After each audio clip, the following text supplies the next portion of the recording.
sent you a sunset today, and I hope you'll get to see it. I nearly took a snapshot to capture its beauty, but I knew I had to free it.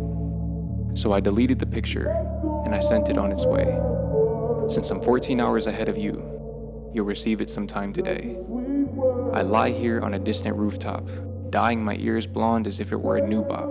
I've heard it more times than my memory can manage. But today it's mixed and mastered by Malaysian Muslims chanting at a mosque. They worship their Deen like I used to worship your presence, and your absence shortly thereafter. In the dusk of your loss, I learned that our library was nothing more than a chapter. One with no commas or periods. Question marks left me delirious, and I'm still in search of the solutions our conclusions didn't offer. I watch as the sun corrals its colors into the night's oblivion. The duality of this song hits home. It reminds my heart of the way you faded into my favorite shades of blue. The one with black on its boundaries, and you can't tell where one begins and the other one ends. It's honestly pretty astounding. You surround me with your coolest hues. I could almost reach out and grab you. But if I could hold this planet in my palms, I know that I still couldn't have you. But you sent me a sunset today, just to show me that beauty is worth the loss it enables. I hear but silence from the mosque. It merges with the echo of the night, underneath which I finish our fable. Moving on does not mean that you do not think about that person or feel any emotions, positive or negative, about that person. Moving on means that you simply accept the thoughts and emotions that you have. That's where it all starts. And if I could go back and tell my 20-year-old self anything, or my 21-year-old self who is in a relationship with someone else, that relationship crashed and burned because I didn't know this, that's probably what I would tell him. If I could only give him one piece of advice. Moving on doesn't mean you're going to forget about that person. Okay? Imagine if I take a piece of paper. I wish I had one to actually demonstrate this to you, but I'll let you use your mind's eye for this one. Imagine I had a piece of paper and I crumple the piece of paper. I crumple it really, really tight into a small ball. And then I uncrumple the paper. Sure, the paper is no longer in a small ball, but it's not the same paper as it was before I crumpled it, and it will never be the same. I can try to iron all the wrinkles out. I can try to flatten it. I can try to hang it up. I can do whatever I want, but the paper will never be the same.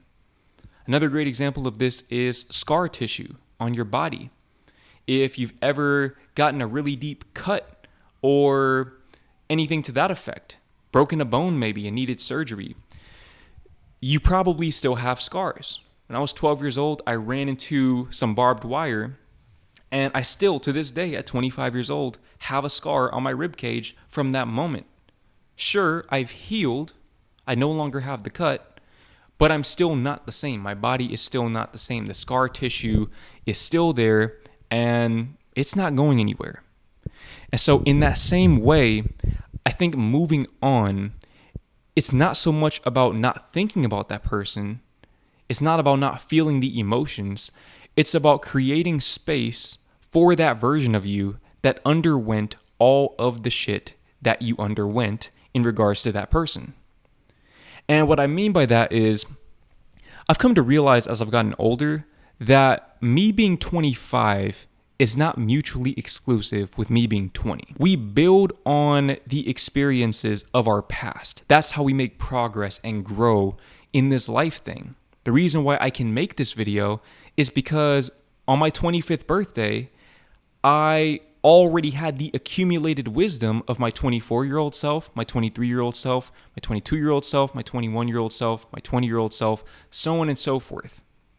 And I think what gets lost in the idea of moving on and letting go, especially within the twin flame community, the idea of letting go, it's a very big buzzword, is the idea that that version of you, in my case, my 20-year-old self, is still in there.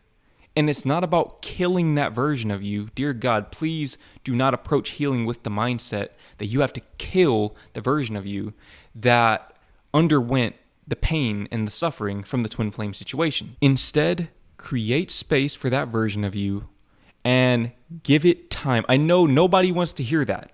Nobody wants to hear that shit. But here's the thing. The time is going to pass either way.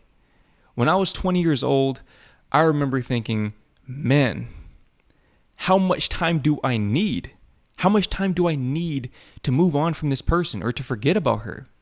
And over time, some of the details became a little bit hazier. I remember there was a day, I don't remember how old I was when this happened. I was probably 22 or something. When I realized I didn't even really remember what she looked like. I remembered bits and pieces. I remember what her smile looked like. I remember generally how tall she was, things of that nature. I remember she had long hair, stuff like that. But if you asked me to describe her to a sketch artist, the sketch would not have turned out very accurate. And it freaked me out because the feelings were still just as strong as they'd been when I was 20. And the feelings will always be as strong. It's just that over time, as you stack those layers of wisdom and experience on top of that version of you that went through that pain, that version of you will take up a proportionately smaller amount of your overall bandwidth. Your spiritual bandwidth, so to speak. I hope this is making sense, but basically, the reason why time heals all wounds is not because time makes you forget about the feeling and the connection, because I'm sure you know by now that within a twin flame situation, there's no forgetting, all right? Unless you have some sort of traumatic accident or something and you have amnesia, that shit isn't going anywhere.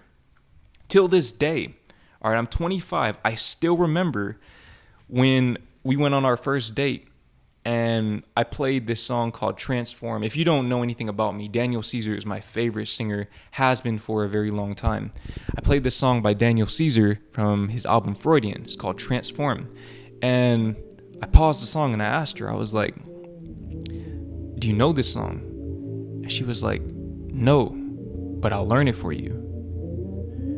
At 25 years old, that song still brings me a lot of distress till this day. I can enjoy the song, I can sit with the emotions that the song elicits, but I can't listen to that song the same way that I did when I was 18 years old before I met her. Again, the crumpled paper will never be the same. You just have to learn to appreciate all of the crinkles and wrinkles within the paper and learn to embrace them and work with them. That's what it means to move on.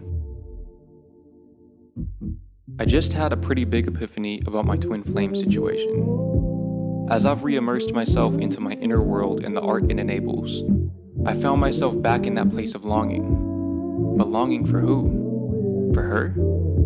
I don't even know who she is anymore, and I'm not sure I care to find out. What about the younger version of her? The version I fell in love with? Do I miss the constant teetering on the knife's edge of infinite uncertainty? Fuck no, and fuck that. While I do miss the connection we shared, I'm starting to think my longing stems from a deeper place. In fact, it may not be in the stems or even the seeds that birthed them. No, this longing is rooted in the soil itself. As I prepare to revise Ego Death, my second poetry book, I find that my rosy reminiscing is less about our turbulent romance and more about the unforeseen synchronicities it unraveled. You see, the times during which the twin flame connection was at the forefront of my mind were also the times during which I felt the most in tune. In that way, you can say the twin flame connection did its job. It offered me a reference point for what oneness felt like, one I can project onto every other aspect of my life. And when I ruminate on my connection with her, it pulls me back into that space. That's when the omens and synchronicities begin to ramp up, and the psychological implications are massive. These divine signs absolve my mind of the responsibility of control. They give me the sense that destiny is real, and it's working in my favor. It's very easy to have faith when you believe within your bones that the entirety of the universe is conspiring to bless you. Perhaps that's why people cling so strongly to religion. In any event, this isn't some pie-in-the-sky fleeting feeling. This is a series of undeniable coincidences showing me that there's a path, and I'm on it. The idea that the road will continue to unfold before me gives me the courage to continue. But it all starts with the connection. I'm saying all this to say that for as much as I care about her, I don't think I desire her. I desire it. The it that brought us together in the first place. The it that drove us apart.